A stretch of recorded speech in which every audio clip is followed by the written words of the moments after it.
Sir ప్రక్రియపై చాలా అప్రమత్తంగా ఉండాలని సూచించారు TPCC working president Jaggareddy. Sangareddy నియోజకవర్గ బూత్ లెవెల్ ఏజెంట్లు, బ్లాక్ ప్రెసిడెంట్లు, 4 మండలాల పార్టీ అధ్యక్షులతో జగ్గారెడ్డి అత్యవసర సమావేశం నిర్వహించారు. బీజేపీ ఓట్లను తొలగించే కుట్రలకు పాల్పడుతోందని జగ్గారెడ్డి ఆరోపించారు. అందరూ అప్రమత్తంగా ఉండి ఓట్ల గల్లంతు కాకుండా చూడాలని దిశానిర్దేశం చేశారు టీపీసీసీ వర్కింగ్ ప్రెసిడెంట్ జగ్గారెడ్డి.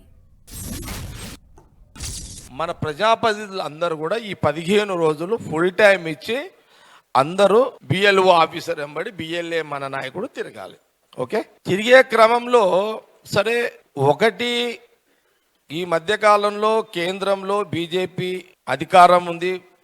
ప్రధానమంత్రి మోడీ గారు, అమిత్ షా గారు ఎలక్షన్ కమిషన్ అడ్డం పెట్టుకొని మొన్న అస్సాం ఎలక్షన్ కానీ, లేకపోతే కలకత్తా ఎలక్షన్, బెంగాల్ ఎలక్షన్ కానీ అటో ఇటో 80 లక్షలు కోటి ఓటర్స్ని కొంత డిఫరెంట్ అని తీసుకొచ్చి తక్కువ ఓట్లతో పార్లమెంట్ సీట్లు అధికారాన్ని అటు ఎమ్మెల్యే రాష్ట్రాలను గెలిపించుకునే ప్రయత్నం చేసుకుంటున్నారు. అలా సక్సెస్ అవుతున్నారు. దాన్ని అరికట్టడానికే ఈ యొక్క జాగ్రత్త.